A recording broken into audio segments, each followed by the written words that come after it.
बिस्मिल्लाहिर्रहमानिर्रहीम। अस्सलाम वालेकुम नाजरीन, आप देख रहे हैं 92@8 विद सादिया अफजाल। नाजरीन, पाकिस्तान की सियासत इंतहाई ही अनप्रिडिक्टेबल है। किसी भी लम्हे किसी भी मोड़ पर किस तरह से तब्दील हो जाए, ये भरपूर सलाहियत पाकिस्तान की सियासत में पाई जाती है। धरने के दौरान अगर विफाक की बात करें, पाकिस्तान मुस्लिम लीग नवाज की जो हुकूमत जो पंजाब को भी रूल कर रहे हैं और विफाक को भी, जो हमें अनस्टेबल नजर आई, लेकिन जैसे ही धरना खत्म हुआ और सारी अपोजिशन पार्टीज ने पार्लियामेंट के अंदर उनका साथ दिया तो दोबारा से मुस्तहकम होती और मजबूत होती नजर आई। लेकिन अब पैनामा लीक्स के आने के बाद वही हुकूमत, वही जमात जो है वो एक बार फिर से प्रेशर में नजर आ रही है। इसी तरीके से हम कराची की बात करें, पाकिस्तान के सबसे बड़े शहर की बात करें, तो वहां रूल करने वाली जमात मुत्तहिदा कौमी मूवमेंट, जिसको काफी अरसे से वहां कोई टफ टाइम नहीं दे सका था, 2013 के इंतखाबात में उसका वोट बैंक हमें कम होता नजर आया पाकिस्तान तहरीक इंसाफ के हाथों। पाकिस्तान तहरीक इंसाफ को मौका मिला, वो भी अपनी गिरफ्त जो है वो कमजोर कर चुकी है कराची के अंदर, और ये अवाम ने भी तज्जिए किए हैं और सियासी मुबस्सरीन ने भी तज्जिए किए हैं। साथ ही साथ मुत्तहिदा कौमी मूवमेंट के लिए मुश्किलात उस वक्त बढ़ी जब कराची ऑपरेशन शुरू किया गया, उनके कारकुनान की गिरफ्तारियां अमल में आई, 90 पर छापा मारा गया रेंजर्स की जानिब से, और अभी भी वो सिलसिला जारी है। लेकिन सबसे बड़ा चैलेंज इस जमात को उनके अपने ही लोगों ने किया। 3 मार्च को मुस्तफ़ा कमाल साहब और अनीस कायम खानी साहब की वो प्रेस कॉन्फ्रेंस, जिस पर तमाम लोगों की नजरें गड़ी थी, नजरें जमी थी, टेलीविजन स्क्रीन के आगे लोग बैठे थे, और वो तमाम इंकशाफात जो इनके अपने लोगों की जानिब से किए गए वो इस जमात के लिए यानी मुत्तहिदा कौमी मूवमेंट के लिए काफी बड़ा चैलेंज जो है वो बनकर सामने आए। आज हम इन्हीं तमाम चीजों पर बात करेंगे। पाक सरजमीन का जो जलसा हमने देखा पिछले दिनों, कराची की आवाम ने कितना साथ दिया इस जमात का, इस हवाले से बात होगी। फ्यूचर की स्ट्रैटेजी पर बात होगी, और जो पाकिस्तान में जो इश्यूज हैं, खासकर आजकल जो करप्शन का और एहतसाब का बड़ा नारा बुलंद किया जा रहा है, बड़ा राग अलापा जा रहा है, ऐसे में पाक सरजमीन जमात की क्या पोजीशन है, क्या स्ट्रैटेजी है, इन तमाम चीजों पर आज हम बात करेंगे। हमारे साथ कराची में मौजूद हैं साबिक नाजिम कराची, साबिक सेनेटर और सरबरा पाक सरजमीन पार्टी मुस्तफ़ा कमाल साहब। अस्सलाम वालेकुम मुस्तफ़ा कमाल साहब। जी वालेकुम सलाम। बहुत बहुत शुक्रिया सबसे पहले तो प्रोग्राम के लिए वक्त देने के लिए। आगाज मैं आपके जलसे से ही करना चाहूंगी। पाक सर जमीन एक पार्टी जो मुत्तहिदा कौमी मूवमेंट की क़यादत को आकर ना सिर्फ ललकारती है बल्कि पूरे पाकिस्तान की जमात बनने का दावा भी करती है। अब गो कि आप लोगों के पास जलसा ऑर्गेनाइज करने का टाइम कम था, इसको कम वक्त में मुनक्किद किया गया, 1 माह का वक्त था, लेकिन आपको क्या लगता है, मैं ये नहीं पूछूंगी कि कामयाब हुआ या नाकाम हुआ, लेकिन कराची के अवाम से जो उमंगे वाबस्ता थी वो किस हद तक पूरी हुई? बिल्कुल, जो हमारी एक्सपेक्टेशन से ज़्यादा उमंगे हमारी जो थी, जो एक्सपेक्टेशन थी उससे ज़्यादा लोगों ने हमें लब्बैक कहा है, और बिल्कुल वी आर ओवरवेल्म्ड, और बहुत ज़बरदस्त रिस्पांस दिया लोगों ने। और इंशाअल्लाह ताला अब उसी तमाम रिस्पांस को हम जो है वो नीचे चैनलाइज कर रहे हैं, उसकी ऑर्गेनाइजेशन बना रहे हैं, और आइंदा आने वाले वक्तों में आज तो हमारे पास तंजीम ऑर्गेनाइजेशन नहीं थी, अब ऑर्गेनाइजेशन बन रही है, और आइंदा आने वाले जलसे जो है वो ऑर्गेनाइजेशन फिर जो है वो बिल्ड कर रही होगी और इलेक्शन में जा रही होगी। तो बहुत हमारी तरफ से जो हमें एक्सपेक्टेशन थी उससे बहुत ज्यादा अच्छा रिस्पांस। ठीक है, अनीस कायम खानी साहब ने दावा किया था इस जलसे से पहले कि तकरीबन 5 लाख लोग आएंगे, वो तो हमें नजर नहीं आया, वो दावा सच साबित होता, लेकिन क्या वजह है, उन्होंने ये दावा तो कर डाला, क्या ग्राउंड रियलिटी का अंदाजा उस वक्त नहीं था या फिर फरते जज्बात में कह गए? नहीं, डेफिनेटली जब आप फिगर्स कोट करते हैं तो मैंने नहीं सुनी है उनकी बात कि उन्होंने 5 लाख की फिगर कहीं पर कोट की हो एनीवे, लेकिन हमने पहले दिन से कहा कि कराची का सबसे बड़ा ग्राउंड है ये, और वो ग्राउंड अपना जो पंडाल था सारा वो बिल्कुल जब जलसा अपनी पीक पे पहुंचा है तो ग्राउंड से बाहर लोग थे, ग्राउंड से बाहर लोग थे सारे, और गेट जो है वो क्लॉग हो गया था। तो जो हमारी एक्सपेक्टेशन थी, जो हमारे पास जो वेन्यू था, वो वेन्यू अल्लाह का शुक्र है कि बिल्कुल जो है वो भरा है, और अगर 5 लाख नहीं थे तो लाखों में लोग थे। अच्छा, चलें 5 लाख नहीं थे तो लाखों में लोग जरूर थे। मैं आपके जलसे के हवाले से इसलिए भी बात कर रही हूं कि जिस दिन ये जलसा हुआ पिछले इतवार को, उस दिन 3 इवेंट्स हमारे सामने थे। एक तरफ पाकिस्तान तहरीक इंसाफ का जलसा चल रहा था इस्लामाबाद में, एक तरफ धरना था जमात इस्लामी का लाहौर में करप्शन के खिलाफ, और दूसरी जानिब आप लोगों का जलसा था। एक नई जमात के लिए और मुत्तहिदा कौमी मूवमेंट से लोग अलग होकर जो नई जमात बनाते उनके लिए काफी अहम था, और आप लोगों के जलसे पर नजरें इसलिए भी जमी हुई थी। मैं आपको सिर्फ इतना बता सकती हूँ कि मेरे प्रोग्राम में जो गेस्ट थे वो मुझसे सिर्फ यही सवाल कर रहे थे, ये बताइए कि पाक सरजमीन के जलसे में क्या हो रहा है, वो कितना बड़ा है। तो आप ये बताएं कि जलसा जो आप कहते हैं अवाम की उमंगें पूरी हुई, मुत्तहिदा कौम मूवमेंट उसको जलसी कहती है। वो कहते हैं इसी बाग़ जिना में हम खवातीन का कन्वेंशन भी करा चुके हैं और हमारी खवातीन की तादाद जो है वो आपके जलसे में आने वाले लोगों की तादाद से बड़ी ज्यादा होती है। मैं इसके ऊपर कोई कमेंट नहीं करना चाहूँगा, सिर्फ इतना कहना चाहूँगा कि जब वो ये सब चीज़ें कराते थे तो हम एमक्यू में ही थे और हम ही करते थे सारी चीज़ें, और उनका जो दिल चाहे वो कहें। हमें उलझना नहीं है, हमें अपने पैगाम को आगे पहुँचाना है, पर करना है। किसी को इस वाली बात के ऊपर कुछ थोड़ा सा जो है वो अगर किसी के अंदर कोई शर्म हया बाकी रह गई है तो वो थोड़ा सा ये सोच ले कि बात करने से पहले जो उनकी पार्टी थी वो अपनी इंसेप्शन की अपनी बुनियाद के अपने बनने के 2 सालों के बाद पहला जलसा करती है उस ग्राउंड पे, जो कि जिसको कहते हैं निश्तर ग्राउंड, निश्तर पार्क। उस निश्तर पार्क में हमने सिर्फ जो है वो इतना बड़ा पंडाल, उस पर निश्तर पार्क हमारा इंटीरियर से जो लोग आ रहे थे हैदराबाद और ऑनवर्ड जो लोग आ रहे थे, सिर्फ उनके लिए हमने पंडाल लगाया था कि वो आकर वहां पर रेस्ट करें। वो भरा हुआ था, वो निश्तर पार्क सिर्फ उन लोगों से भरा हुआ था, फिर वहां से हम उनको लेकर आ रहे थे फिर इस पंडाल में। हमें तो बने हुए 31वां दिन था जिस दिन हमने ये जलसा किया, तो और इतनी खूबसूरती थी उस जलसे की कि कोई सियासी पार्टी का पहली दफा पाकिस्तान की तारीख में कोई जलसा हो कि कोई सियासी पार्टी उसको ऑर्गेनाइज कर रही है, 31 दिनों में ऑर्गेनाइज कर रही है और उस सियासी पार्टी का वहां पर झंडा नजर ना आए, पाकिस्तान के परचम तले तमाम जुबानें बोलने वाले, तमाम मसालिक के लोग, तमाम लोग जो वो एक साथ पाकिस्तान परचम ला रहा है। यही तो हमारा ड्रीम था और dream is coming true actually. हमें तो उस पर हम जितना अल्लाह ताला का शुक्र अदा करें वो कम है। और फिर हमारे पास कोई ऑर्गेनाइजेशन नहीं थी, मेरे पास कोई यूनिट सेक्टर और कोई जोन नहीं था, तो जितने लोग भी निकल कर आए हैं वो खुद से आए हैं हमारी आवाज सुनकर, उनको कोई लेकर नहीं आया। तो ये 2 इतनी खूबसूरत चीजें हुई हैं इस पूरे इवेंट में कि इस पे मैं समझता हूं कि जो वो I must give credit to all those worker जो हमें 31 दिनों में जुड़े हैं। उन्होंने जिस तरह से मेहनत की है, पंडाल सजाया है, इंतजामात किए हैं, और वो लोग बहादुर लोग जो मैं खराज तहसीन के मुस्तहिक हैं, जो अपने घरों से निकलकर अपनी फैमिलीज को लेकर वहां आए और उन्होंने अपनी सॉलिडरिटी हमारे साथ जाहिर की और फिर वो वापस गए। तो मैं उनको सलाम पेश करता हूं। सही, वर्कर्स को आप सलाम पेश करते हैं, उन्हीं को क्रेडिट भी आप देते हैं। एक चीज मुस्तफा कमाल साहब, क्योंकि आपकी जितनी बातें मैंने सुनी, जिस तरीके से पहले दिन प्रेस कॉन्फ्रेंस भी हुई, पाकिस्तान की सियासत और पैसा ये बड़ी लाजिम व मलजूम चीजें हैं हमारे मुल्क में, और ये डायलेमा भी है, कलमिया भी इसको एक तरह से कहा जा सकता है कि जो मिडिल क्लास है या जो लोअर क्लास है उनको इतनी अपॉर्चुनिटीज नहीं मिलती पाकिस्तान की सियासत को देखते हुए, खास तबके को अपॉर्चुनिटीज दी जाती हैं। सो ये जो सियासत में पैसे का अमल दखल है, ये जलसे कराना, क्योंकि सवाल इस जलसे पर भी उठा कि जी फंडिंग कहां से हुई, आपने 20-25 करोड़ जो मांगे थे वो जरूरतें फिर पूरी हो गई थी आपकी, कहां से पैसा आया?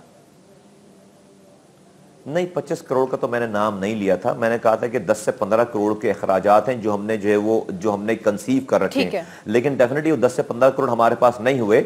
हमें जो हमने सारा जलसा तकरीबन जो है वो 4 से 5 करोड़ रुपए में किया है, और लोगों ने मैंने लोगों से गुजारिश की, मुखैर हजरात आगे आए और उन्होंने हमें पैसे दिए, और हमने जो भी हमारे क्लोज लोग थे, जो भी हमारी बिजनेस कम्युनिटीज को जिनको जानते थे, उन सब लोगों ने आकर हमें कंट्रीब्यूट किया और हमने जलसा किया। हमने बहुत सारी चीज़ों को हम चीज़ें नहीं कर सके। मैं मसलन एक मिसाल मैं आपको दूं, हमने 20 सेकंड का एड बनाया था टीवी के लिए कि हम टीवी पे चलाएंगे 2 दिनों तक उसको, और हमने एक क्वार्टर पेज का एड बनाया था अखबार के लिए कि हम जलसे की के इश्तिहार को देंगे। वो तमाम चीज़ों का के अखराजात तकरीबन 3.25 करोड़ रुपए उसके अखराजात आ रहे थे। आप देखें कि हमने एड बनाने के बाद, खूबसूरत सा एड बनाने के बाद, हम टीवी पे 1 सेकंड के लिए भी उसे नहीं चला सके, अखबार में एक कॉलम का भी इश्तिहार नहीं दे सके, क्योंकि हमारे पास वो पैसे नहीं थे। अगर मैं उस पैसों को से पंडाल सजाता, बसें करता, चीजें करता, या मैं उसको जो है ऐड में दे देता हूं, मेरा 1 सेकंड का जो है ऐड नहीं चला। अगर मैं जबकि हमारी जिंदगियों का ये बहुत अहम जलसा था, हमारी लाइफ का बहुत अहम जलसा था, हमारी स्ट्रगल का बहुत अहम जलसा था। अगर मैं ये ऐड 2 दिन और चलाता तो मैं 20-25 हजार क्राउड जो है वो और पुल आउट करता, लेकिन हम नहीं कर सके, पैसों की नहीं होने की वजह से, फाइनेंसेस के ना होने की वजह से।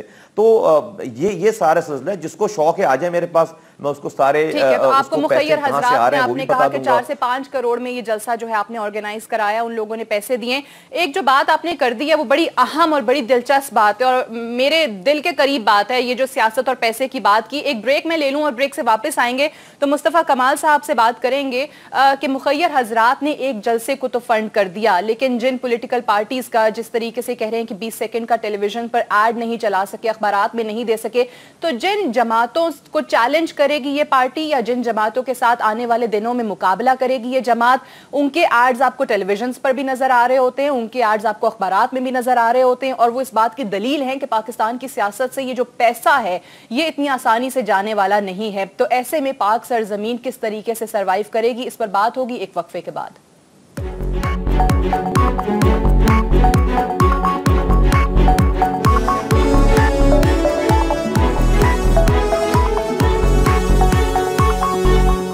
Welcome back. प्रोग्राम में एक बार फिर से खुशामदीद। मुस्तफा कमाल साहब आज प्रोग्राम में हमारे साथ मौजूद हैं। उनसे पहले बात हो रही थी सियासत में पैसे का जो अमल दखल है। मुस्तफा कमाल साहब, आप पाक सरजमीन के हवाले से कहते हैं कि आप पाकिस्तान की जमात, पूरे मुल्क की जमात इस पॉलिटिकल पार्टी को बनाएंगे, तो डू यू रियलाइज कि इस पॉलिटिकल पार्टी का मुकाबला फिर उन बड़ी सियासी जमातों से होने जा रहा है या होगा फ्यूचर में इलेक्शंस में 2018 में, जिनके हवाले से पैसे की अगर हम बात करें तो कोई कमी नजर नहीं आती। अभी एड्स की आपने बात की थी तो आजकल आप उठाकर देख लें, आपको पीटीआई के एड्स नजर आएंगे नून लीग के खिलाफ, नून लीग के एड्स नजर चलते आएंगे आपको पीटीआई के खिलाफ।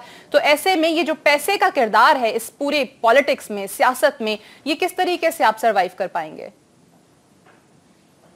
देखें, पार्टियां बड़ी और छोटी होती हैं लोगों की हिमायत से और लोगों की हिमायत ना होने की वजह से। हम जो समझते हैं कि जो हमारा पैगाम है और जो हमारा मैसेज है जितनी तेजी से और एक एक घर में जा रहा है, हम समझते हैं कि आइंदा आने वाले दिनों में हम भी पाकिस्तान की बड़ी पार्टीज में से एक पार्टी होंगे इंशाल्लाह ताला। और वेरी सिंपल, हमारे पास हम एक फंड, डेफिनेटली हमारा एक अकाउंट होगा, पार्टी का एक अकाउंट होगा, वो पब्लिश होगा, हम उसकी जो है वो तमाम ऑडिट कराएंगे, उसकी रिपोर्ट छापेंगे, उसको एक्सेस देंगे, ऑनलाइन एक्सेस देंगे और हम लोगों से रिक्वेस्ट करेंगे कि जो इसके अंदर इस पार्टी के लिए कंट्रीब्यूट करना चाहता है वो खुद से किसी के पास जाएंगे नहीं। तो जितना पैसा होगा, जितनी चादर होगी उतने पैर फैलाएंगे। हमारे पास जितना पैसा होगा हम उस हिसाब से जो है वो अपने अखराजात करेंगे, अपनी एक्टिविटीज चलाएंगे। रेस्ट ऑल हमें लोगों के पास जाने के लिए पैसा नहीं चाहिए होगा, एड हमें सिर्फ एड, देखें अगर एड चलाकर पार्टीज ने बड़ा होना होता या पार्टी से लोगों की हिमायत आनी होती तो फिर जो है वो मैं समझता हूं कि फिर तो दुनिया भर में कोई तहरीक इस तरह फिर चलती नहीं। मैं समझता हूं कि लोगों की दिलों पे हुक्मरानी करना, लोगों को अपने पैगाम पर अपनी तरफ राग़िब करना, उनसे गुफ्तगू करना, डायलॉग करना, वो बहुत अहम है। एड जो है वो यस एक एडिशनल फैक्टर क्रिएट करता है, लोगों को एक अवेयरनेस देता है, लोगों की को एक रिकॉल कराता है, बट आप सिर्फ एड पैसा लगाकर ही जो है वो आप पार्टी को बड़ा या छोटा नहीं कर सकते। ठीक है, अच्छा, अब ये आप कहते हैं कि आपको पूरी उम्मीद है कि जिस तरीके से या जिस पेस के साथ आप चल रहे हैं, आपकी जमात चल रही है, वो बहुत जल्द बड़ी जमातों में उसका शुमार होगा और अवाम की वजह से कोई जमात बड़ी या छोटी होती है। 2018 के इलेक्शन में क्या भरपूर हिस्सा लेगी पाक सरजमीन पार्टी? और जिस तेजी से, जिस तरीके से आपकी टीम जो है अभी विकटें गिरा रहे हैं, क्या वही विकटें हमें 2018 के इलेक्शन में भी गिरती नजर आएंगी? जी बिल्कुल, हम 2018 के इलेक्शन में भरपूर तरीके से हिस्सा लेंगे, लेकिन जहां तक विकेट गिराने की बात है, आप यकीन करें हमारी कोई इंटेंशन किसी के विकेट गिराना नहीं है। हम मासेस के ऊपर काम कर रहे हैं। मेरे लिए कोई नोटेबल्स इलेक्टेबल्स जो है वो सुप्रीम नहीं है या इंपॉर्टेंट या मेरा टारगेट ऑडियंस नहीं है किसी और के मुकाबले में। नहीं, हम लोगों के ऊपर, लोग पाकिस्तान के लोग हमारे टारगेट ऑडियंस हैं। हम नौजवानों के, जब हम अब तक हमने अपनी पहली कैबिनेट इसीलिए नहीं बनाई है कि हम सिर्फ पुराने लोगों के ऊपर अपनी कैबिनेट नहीं बनाना चाहते, अपनी सेंट्रल कैबिनेट बनाना चाहते। हम तमाम जुबानें बोलने वाले, तमाम जुबानों से ताल्लुक रखने वाले नए लोगों के ऊपर, नए और पुराने, नए लोगों की ज्यादा तादाद डालकर, हम भले उनको एक्सपीरियंस ना हो लेकिन हम अपने साथ अपने बराबर के ओहदों पर रखेंगे उन्हें और वो एक्सपीरियंस हासिल करेंगे। हम उनकी पहली कैबिनेट बनाना चाहते हैं। तो हमारा टारगेट पाकिस्तान के लोग, पाकिस्तान के नौजवान पाकिस्तान के जो है वो प्रोफेशनल, पाकिस्तान के पढ़े लिखे लोग और पाकिस्तान के तमाम लोग हमारा टारगेट ऑडियंस हैं। तो हम किसी की विकटें गिराने नहीं आए। ठीक है, आप कहते हैं किसी की विकटें गिराने नहीं आए हैं। आप ही का एक आपसे मंसूब किया गया एक बयान, क्योंकि आप यहां खुद मौजूद हैं, आप उसकी तस्दीक या तरदीद कर सकेंगे। आज टेलीविजन चैनल्स की जीनत बन रहा था टिकर्स की सूरत में कि मुस्तफा कमाल साहब ने ये कहा है कि जी जितनी विकटें गिरनी थी गिर गई, अब ग्राउंड खाली हो चुका है। तो एक तो ये फरमाइएगा कि ये वाकई आपने कहा और इससे क्या मतलब अखज़ किया जाए? नहीं, मैंने कोई बयान नहीं दिया इस तरीके का। और जो वो अगर मजाक में चलते फिरते कहीं कोई बात हुई होगी तो I don't know, but I did not make any statement. इस हवाले से कोई स्टेटमेंट आपका नहीं है, ठीक है? कर रहे होते क्योंकि आज ही पढ़ा तो बेहतर था आपसे पहले पूछ लिया जाता। फारूक सत्तार साहब कुछ अर्सा पहले हमारे शो में थे, मुस्तफा कमाल साहब, और वो ये कहते हैं कि जी 2018 की तो बात ही ना करे पाक सरजमीन पार्टी, क्योंकि 2018 से पहले ही ये बहुत जल्दी थक चुके होंगे। फारूक भाई को जो है वो ये बात कहनी है, जाहिर सी बात है वो जहाँ की नौकरी कर रहे हैं वहाँ पे, तो उनको अगर ये वाली बातें ना करें तो उनको जो है प्रॉब्लम हो जाएगी। वैसे ही बेचारे इतने अताब में रहते हैं वहाँ पे, जब भी मैं उनको मजलूम मासूम कहता हूँ। ये वैसे आज क्लियर कर दीजिएगा कि बड़ा वो पंजाबी में कहते हैं कि हाथ हौला रखा हुआ है आपने फारूक सत्तार साहब की जानिब, तो ये क्या वजह क्या है? बाकी सबको तो बड़ा आप कहना चाहिए कि सब पे तनकीद हो रही होती है, बट जब फारूक सत्तार साहब का नाम आता है तो सारे आपकी पार्टी के लोग जो है वो उन्हें सलाम करने लग जाते हैं। एक तो हम किसी पे तनकीद नहीं कर रहे बहुत ज्यादा, आप देखेंगे तो नहीं लगेगा। लेकिन फारूक भाई का मैं बिल्कुल क्लियर कर देता हूँ, फारूक भाई इतने मजलूम आदमी है, मासूम आदमी है। उनके साथ अल्ताफ हुसैन साहब जो कर रहे हैं उसके बाद किसी को और कुछ करने की गुंजाइश रह नहीं जाती। तो सुबह शाम दोपहर जो है वो उनको वो अभी मैं क्या बताऊं, फारूक भाई बड़े हैं, गालम गलोज हो रही होती है उनके साथ, डांट टपट हो रही होती है उनकी, अल्लाह माफ करे किस किस्म की गालियां जो है वो बकरे होते हैं अल्ताफ हुसैन साहब। अब तो वीडियोस मौजूद हैं, ये प्रेस क्लब के बाहर उनको ढूंढ रहे थे और जिस नाम से जिस तरह से गाली देकर उनको जो है वो ढूंढा जा रहा था, अल्ताफ हुसैन साहब लाइन पे थे। उसके बाद मुस्तफा कमाल या कोई भी उनके से हमदर्दी कर सकता है, चाहे फारूक भाई कुछ भी करें। तो फारूक भाई को इसी तनख्वाह पे काम करना है, फारूक भाई की मजबूरी है और उनकी एम्बिशंस हैं, हम जानते हैं बहुत सारे एम्बिशन। फारूक भाई भी खैर इसलिए सारी चीजें जो है वो बर्दाश्त कर रहे हैं। वहां पे उन पे इतना ही जुल्म हो रहा है मुस्तफा कमाल साहब, आपकी बात को ही अगर सच समझ कर मैं अगला सवाल कर सकूं कि उन पर इतना जुल्म हो रहा है, गालम गलोच, और इतने सीनियर मेंबर हैं पार्टी के और इतने अरसे से वाबस्ता हैं, तो फिर वो पार्टी छोड़ के आप लोगों की तरफ क्यों नहीं आते? वो भी अपना शुमार बागियों में क्यों नहीं करते? वो अल्ताफ हुसैन साहब के मरने का इंतजार कर रहे हैं और उसके बाद उनका ख्याल है कि वो पार्टी की क़यादत करेंगे। हाँ, वो जो है वो एमक्यूएम को लीड करेंगे। वो एमक्यूएम तो मुबारक हो उनको, ये वाली एमक्यूएम अल्ताफ हुसैन के पैकेज के साथ, और वो समझते हैं कि अल्ताफ हुसैन तो वहाँ आपको लगता है कि ये ठीक है, ये फिर इकलौते कैंडिडेट होंगे वहाँ पे अल्ताफ हुसैन साहब के बाद, या फिर वो नदीम नुसरत साहब भी हैं और भी लोगों के नाम आ जाते हैं? नहीं, हाँ, ऐसे ही आप बिल्कुल सही पहुंची हैं बिल्कुल। तो वहाँ पे 4-5 कायद हैं आज ना, जो कि अल्ताफ हुसैन साहब की ये सारी जो है वो चीज़ों को समझ जो है बर्दाश्त कर रहे हैं, सिर्फ इसलिए कि द मोमेंट उनकी आंख बंद हो और ये अपने अपने तौर पर समझते हैं कि ये जो है वो ये कायद हैं सारे लोग, तो इसलिए सारी चीज़ें बर्दाश्त करें। लेकिन इनको अंदाज़ा नहीं है अल्ताफ साहब जो है उस एमक्यूएम को इस काबिल ही नहीं छोड़ेंगे अपने जाते तक कि ये किसी कोई चीज़ छोड़ेंगे नहीं, एमक्यूएम नाम की चीज़ या पार्टी नाम की चीज़, कि जिसके ऊपर ये कि कायद बन सके या क़यादत बन सके। ये जानते हैं ये लेकिन पता नहीं शैतान ने इनके ऊपर गलबा हासिल कर रखा है, उसकी क़यादत कर सके। लेकिन बिलफर्ज हाइपोथेटिकल क्वेश्चन ही है कि नदीम नुसरत साहब या किसी और के हाथ अगर क़यादत चली जाती है और फारूक सत्तार साहब जो हैं वो फिर रह जाते हैं, उनको कुछ उनके हाथ नहीं आता, तो फिर तो उनके पास मेरा ख्याल है आपकी जानिब आने के अलावा कोई चारा बचेगा नहीं। लोगों को एक्चुअली इन लोगों ने ना भेड़ बकरियां समझ रखा है। लोग समझते हैं कि जिस तरफ जो है वो रेवड़ को जो है वो हाँक देंगे लोग चलेंगे। और भाई लोग जो है वो बहुत बाशऊर हैं, लोग आज इस एमक्यूएम के कायद को मानने के लिए तैयार नहीं है, इनके लिए खड़े होने के लिए तैयार नहीं है। ये फारूक सत्तार को और नदीम नुसरत को कौन मानेगा? तो लोगों को समझते, लोगों का बेड़ा गर्क कर दिया इन्होंने, रॉ का एजेंट बना दिया पूरी कौम को, पूरी मुहाजिर कौम को इन्होंने जो है वो जाहिल बना दिया है, उनको बदतहजीब बना दिया है, पूरे उर्दू बोलने वालों को इन्होंने जो है वो एक सिक्योरिटी रिस्क कर दिया पूरे पाकिस्तान में। आज किसी को जॉब नहीं मिल सकती, किसी को सेंसिटिव पोस्ट पे जो है वो जगह नहीं मिल सकती। यही उर्दू बोलने वाला मुहाजिर जर्नैल भी बन रहा था, जज भी बन रहा था, पढ़ लिख भी रहा था, बिजनेस भी कर रहा था। आज दुनिया भर से जो है वो ये रात में तकरीर करते हैं, मुहाजिर सुबह जो है वो शर्म से सर झुकाए फिर रहा होता है। ये समझते हैं लोगों को इन्होंने कुछ किया नहीं, शहर कचरे का ढेर बन गया, अस्पतालों में दवाइयां नहीं है, लोग मारे जा रहे हैं, यहां पर ये पार्क जो है वो उजड़ गए। ये कहते हैं ये लीडरी करेंगे। भाई लोग क्या भेड़ बकरियां हैं? लोग ये पता नहीं किस दुनिया में रह रहे हैं। ये आसमानों पे रह रहे हैं। इनको असल में इनके ऊपर शैतान गालिब आया हुआ है, इनको नजर ही नहीं आता आगे। इनकी आंखों पे अल्लाह ताला ने पर्दे डाल दिए हैं, पट्टियां बांध दी हैं। इनको अभी मैं क्या बताऊं कि बस यहीं तक रहने दें। इनको अंदाजा नहीं लोगों के सेंटिमेंट्स का। और अभी हम है ना, हमारे साथ लोग जो बातें कर रहे हैं, वो जो लोगों के सेंटिमेंट, ठीक है, वो आप कह रहे हैं कि इनको अंदाजा नहीं है लोगों के सेंटिमेंट्स का, लेकिन उन सेंटिमेंट्स का क्या करें? वो अवाम जो लोग इनको इलेक्शंस में वोट डालते हैं, वोट आज भी पड़ता है, वो रियलाइजेशन फिर कब होगी? अब नहीं पड़ रहा ना, अब नहीं पड़ रहा ना। अभी तो इलेक्शन से फारिग हुए, ये 7.5% वोट है, हमें आए हुए भी महीना हुआ है। अभी देखिए आगे क्या होता है। लोगों के पास 7.5% इनकी बनने की 30 साल तारीख में सबसे लोएस्ट टर्न आउट है। तो अभी तो हमें, और जबकि कोई इनके आगे खड़ा होने वाला नहीं था, तो अभी तो देखें। और फिर मैं कहता हूं सादिया, देखें, मैं इस वाली बात पे बहसे नहीं करता। मैं कहता हूं पूरे पाकिस्तान से इनको जो है वो लोग वोट दे दें, तो क्या इस बेस पे मुस्तफा कमाल अपनी बात को चेंज कर लेगा? ये देख करके लोगों की हिमायत आ गई इनके साथ? नहीं, मैं सच बोलना नहीं बंद करूंगा। मैं जो सच समझता हूं, मुझे किसी इंसान से सर्टिफिकेट नहीं लेना है, मुझे कब्र में अपना हिसाब खुद देना है। मैं जो समझता हूं, जो सोच कर आया हूं, मैं और अनीस काम खानी, हम ये पूरे पाकिस्तान से भी इलेक्शन जीत जाएं, मेरे ख्यालात चेंज नहीं होने वाले इनके लिए। मुझे मरकर अपनी कब्र में खुद जवाब देना है। ठीक है, आपके ख्यालात चेंज नहीं होंगे। एक ब्रेक इस नोट पर लेते हैं। मुस्तफा कमाल साहब ब्रेक से वापस आएंगे तो हमारे साथ मौजूद होंगे और कुछ और अहम सवालात जो है वो उनके सामने रखेंगे। Stay tuned.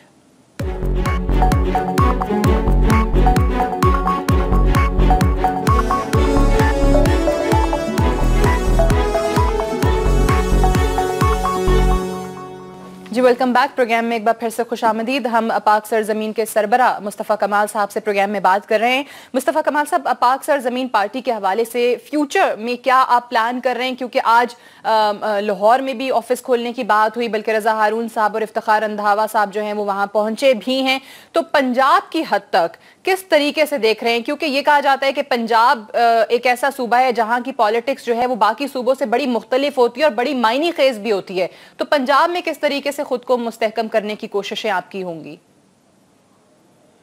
जी बिल्कुल, हम जो है वो हर दरवाजे पे जाएंगे और हर पाकिस्तानी के पास जाएंगे और पाकिस्तान के तमाम शहरों में हमारे ऑफिस होंगे। लेकिन ये जो बड़े शहर हैं, कोयटा, पेशावर, इस्लामाबाद और सिंध के दूसरे बाकी बड़े शहर, और लाहौर, फिर मुल्तान है, फिर फैसलाबाद है, और पंजाब से हमें बहुत एक्स्ट्राऑर्डिनरी हमारे पास रिस्पांस है। बहुत लोग नाराज भी बल्कि हुए कि हम 24 के जलसे से पहले पंजाब नहीं जा सके, और हमने इनसे कह रखा था कि हम 24 के बाद पंजाब आएंगे। और आज रजा हारून भाई और इफ्तिखार रंधावा भाई गए और वहाँ पे पंजाब के साथियों ने, पंजाब के लोगों ने वहाँ पर उनका इस्तकबाल किया है। अभी ये हैं वहाँ पे और ये ऑफिस खोल रहे हैं, और इंशाअल्लाह ताला लोग जिस तरह से रिस्पॉन्ड कर रहे हैं, मेरे पास अल्फाज नहीं है कि मैं अल्लाह ताला का किस तरह शुक्रिया अदा करूं कि लोगों के दिलों में अल्लाह ताला हमारी बात डाला। और देखिए हम बात कहे क्या रहे हैं, हम क्या क्या मांगने जा रहे हैं।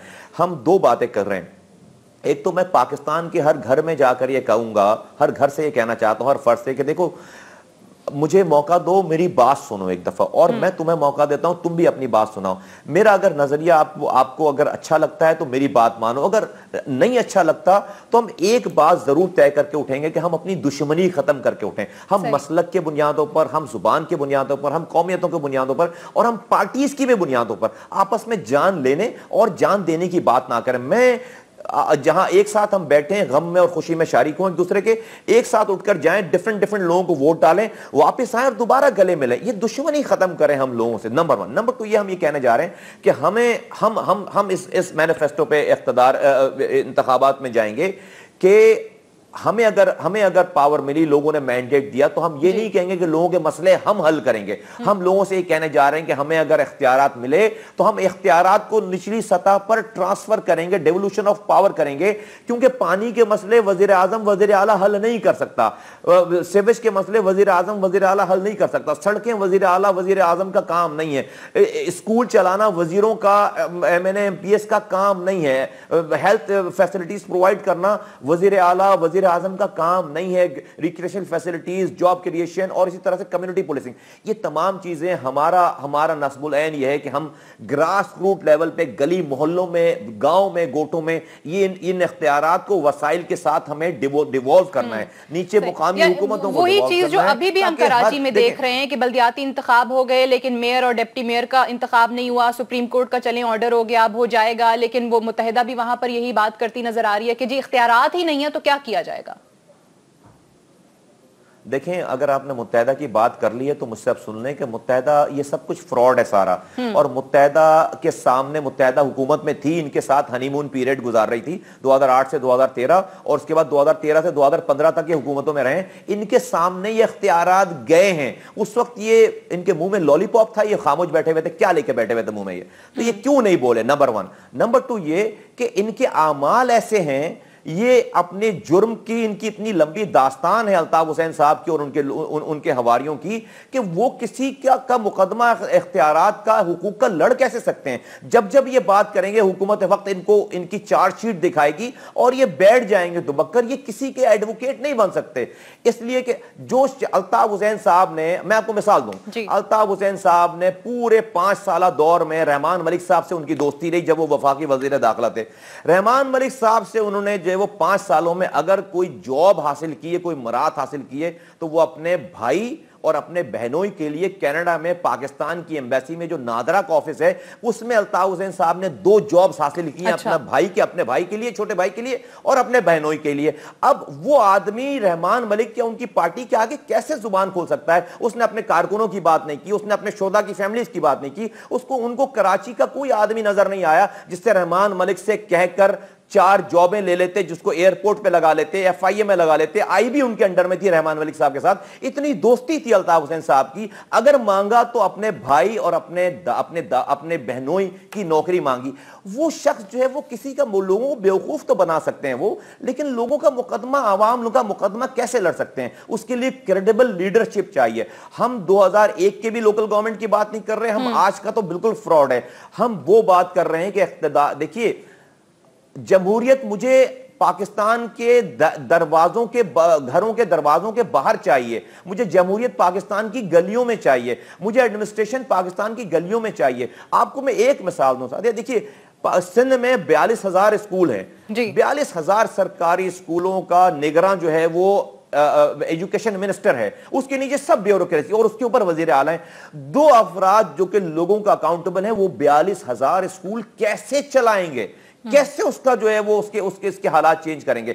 तो इस सिस्टम में देखें, लोग करप्शन की बात करते हैं। अगर एक यूनियन काउंसिल में तमाम इख्तियारात हों तो जो लोग उस यूनियन काउंसिल में रहने वाले लोग हैं उनके हाथ ही नैब के हाथ बनेंगे। अगर कोई यूनियन काउंसिल का नाजिम या काउंसिलर करप्शन करता है, अगर उसके पास दवाओं के इख्तियारात हैं, अस्पतालों के इख्तियारात हैं, स्कूलों के इख्तियारात हैं, अपने इलाकों के पार्क्स और सीवरेज पानी, इसकी बात कर रहा हूं मैं। कोई कश्मीर का मसला हल करने के इख्तियारात नहीं मांग रहा नीचे, मैं कोई रियल इश्यूज की, ठीक है, वो इश्यूज जो कहने में या शायद हमारे सियासी जमातें, सियासतदानों के जलसे जुलूसों में जिनका सिर्फ जिक्र तो किया जाता है लेकिन हल की जानिब को इकदामात नहीं लिए जाते। मसला कुछ भी हो सकता है, प्रायोरिटीज का हो सकता है, या फिर उस पर कभी तवज्जो ही नहीं दी गई है।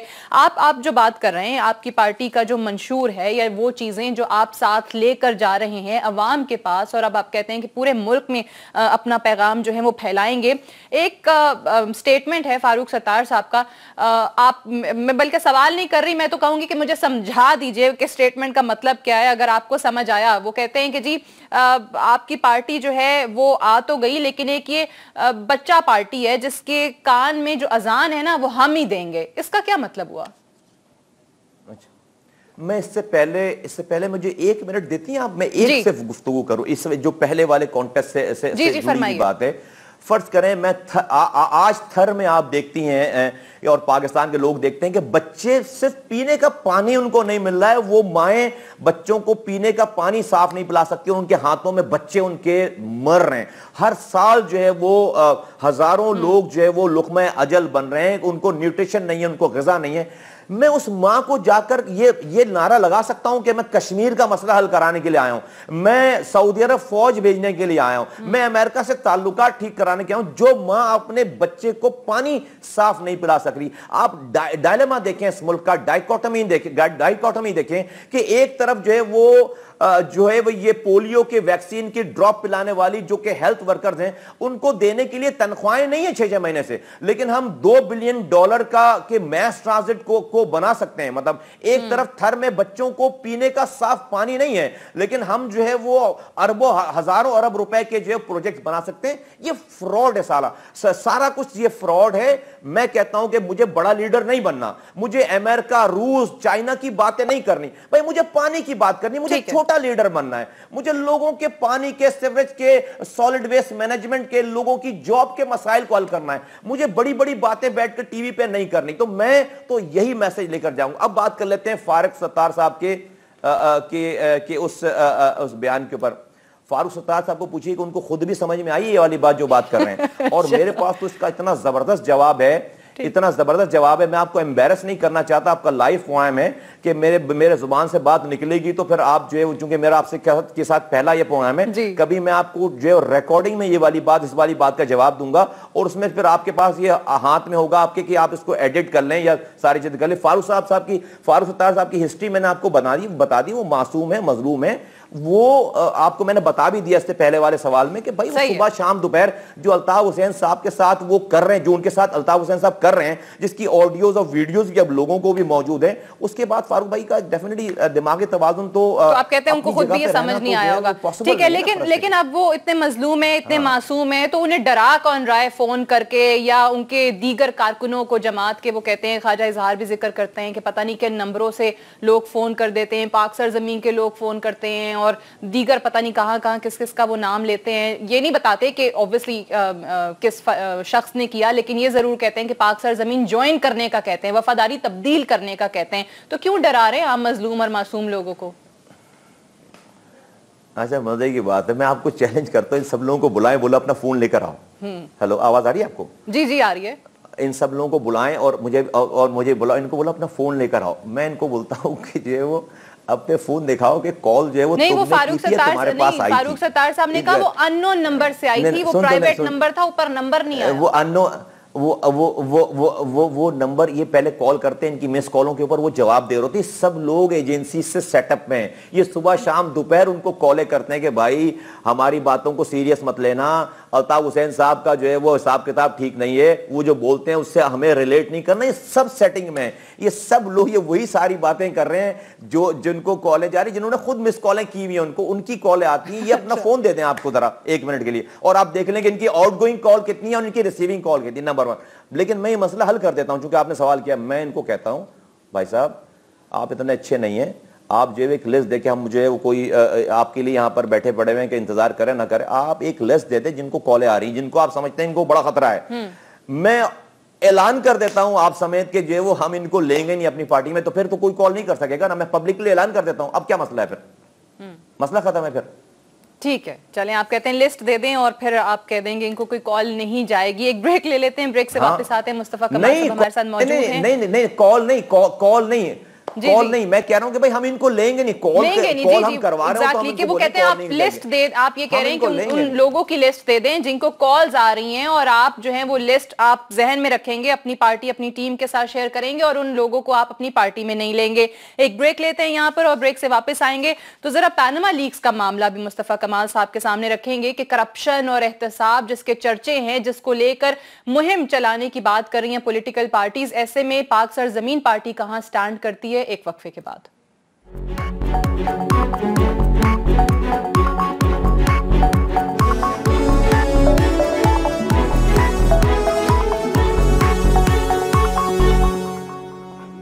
जी, वेलकम बैक। प्रोग्राम में एक बार फिर से खुशामदीद। पैनामा लीक्स के बाद मुख्तलिफ सियासी जमातों का रिएक्शन आने का सिलसिला जारी है। कल इमरान खान साहब का जलसा भी है लाहौर में। इसके अलावा कल से जमात इस्लामी भी करप्शन के खिलाफ अपनी मुहिम का आगाज करना जारी, मुल्क गिर एहतजाज का ऐलान भी कर चुकी है। पीपल्स पार्टी ने आज जलसा किया, बिलावल भुट्टो जरदारी ने कोटली में, और उन्होंने भी इस मामले पर हुकूमत को आड़े हाथों लिया। मुस्तफा कमाल साहब, मैं आपसे जानना चाहूंगी कि जो इतना बड़ा मसला है इस मुल्क का, करप्शन, और खासकर पैनामा लीक्स, वजीर आजम के बच्चों के नाम आ जाना, सरमाया बाहर होना, ऑफशोर कंपनियों के अंदर होना, इस पे पाक सर जमीन का क्या मौकफ है? देखें, जो है वो जो करंट सिचुएशन है, डेफिनेटली उसके ऊपर जो है वो कोई बिल्कुल शफाफ किस्म की तहकीकात होकर, और उसका दूध का दूध पानी का पानी होना चाहिए। और ये डेफिनेटली ये एक सेंसिटिव इशू है वज़ीर आज़म और उनकी फैमिली के ऊपर है, तो उनके लिए भी बहुत अच्छा है कि उस चीज़ को ऐसे क्लियर करें कि पाकिस्तान में किसी को कोई जवाब ना बाकी रह जाए। लेकिन मैं इससे हटकर एक दूसरी बात करना चाहता हूँ। मैं ये कहना चाहता हूँ कि क्या इस वज़ीर आज़म को हटाकर दूसरा वज़ीर आज़म आएगा तो क्या करप्शन मुल्क में नहीं होगी? मुझे कोई जवाब नहीं, इसलिए कि आपका निज़ाम ऐसा है कि आपने over centralised way of management है आपके। आप क्या करते हैं कि आप एक ही वज़ीर आज़म, वज़ीर आला, मिनिस्टर को सारे इख्तियारात पहले देकर, सारे पैसे उसके डिस्पोजल पे देके, और उसके बाद कहते हैं कि आप बिल्कुल आज़ाद हैं, जो चाहें करें, आप सैकड़ों हजारों अरब रुपए खर्च करें, कोई पूछने वाला नहीं है, कोई नीचे का कोई सिस्टम नहीं है, कोई डिवोल्यूशन नहीं है। और उसके बाद जब वो सारी चीजें कर लेता है, डेफिनेटली जब उसके पास आप उसकी कैपेसिटी से ज्यादा ओवर सेंट्रलाइजेशन करेंगे तो वो मिसमैनेजमेंट करेगा, मिसमैनेजमेंट होगी, ब्यूरोक्रेसी खाएगी, लीकेजेस होंगी, सारी चीजें। उसके बाद जब वो कर लेता है तो आप उसके पीछे नैब लगा देते हैं। पाकिस्तान में ये ड्रामा 70 सालों से चलता चला आ रहा है। ये सोल्यूशन नहीं है, किसी को हटा से काम नहीं चलेगा। निजाम ही इस तरह का है जो करप्शन को सपोर्ट कर रहा है, और इदारे ऐसे आपको बनाने पड़ेंगे। यस, इदारे नहीं मैडम, आपको इन सारी इख्तियारात को और वसाइल को नीचे ग्रास रूट लेवल पे लाकर डिस्ट्रीब्यूट करना पड़ेगा, बजाय इसके कि 100 रुपए एक आदमी खर्च करे, 10 लोग 10 रुपए खर्च करें, जहां का वो पैसा। एक मिसाल दूं मैं आपको छोटी सी, अगर आपके पास टाइम हो। सिंध के अंदर सिर्फ एजुकेशन में 42,000 स्कूल हैं, ठीक है, 42,000 स्कूल हैं। उसकी अकाउंटेबिलिटी किसके पास है? एक चीफ मिनिस्टर के पास और एक वजीर तालीम के पास। उसके नीचे सारी ब्यूरोक्रेसी के लोग हैं और 400, 500, 600 लोग मिलकर ये सारे काम देखते हैं। मुझे बताइए, 2 लोग जो कि अकाउंटेबल हैं लोगों के आगे, वो 42,000 स्कूल कैसे चला सकते हैं? ठीक है, और क्यों करप्शन नहीं होगी वहां पे? सही है, ये काफी वैलिड नुक्ता है, काफी वैलिड आपकी एग्जांपल भी है इस हवाले से कि आप अकाउंटेबिलिटी का निजाम बेहतर बनाने की बजाय आप कह रहे हैं कि अगर इस्तीफा आ जाए तो उससे हल नहीं निकलेगा। वो अगला वजीर आजम, आप कहते हैं अगला कोई इंसान आएगा उस पोस्ट पे, वो भी वही काम करेगा। एक आखिरी मामला मुस्तफा कमाल साहब आपके सामने में यहाँ इस प्रोग्राम में सवाल के जरिए रखना चाहूंगी, क्योंकि पिछले दिनों ये एक वीडियो आई और ये पता चला कि जी डॉक्टर इमरान फारूक कत्ल केस का जो मुल्जिम है खालिद शमीम, उसने एमक्यूएम को आड़े हाथों लिया। एमक्यूएम ने कहा कि जी हमारा तो मीडिया ट्रायल हुआ है, उन्होंने तरदीद कर दी। रजा हारून साहब का उन्होंने नाम लिया, रजा हारून साहब के हवाले से जो बात की उन्होंने तरदीद कर दी। लेकिन मैं यहाँ चाहती हूँ, क्योंकि आपकी मौजूदगी का फायदा उठाते हुए, कि आपकी जात के हवाले से जो बात हुई है आप उस पर क्या कहना चाहते हैं। लेकिन उससे पहले ये जरा सुन लीजिएगा कि आपका नाम लेकर उसने कहा क्या था। मैं मुस्तफा कमाल साहब से अपील करना चाहता हूँ, जो कि मतलब के एमक्यूएम के साहब का मतलब कि कराची के मेयर हैं और साहब का सेनेटर हैं। उनसे मैं अपील करना चाहता हूं कि मैं इस वक्त थोड़ा मुश्किल में हूं, मुझे उनकी मदद की ज़रूरत है। तो मादी का एहसान का बदला मतलब कि मैं उनसे गुजारिश करूंगा कि मादी का जो एहसान था उसका बदला अगर देना चाहें तो मुझे मेरी मदद करके उसका बदला उतार।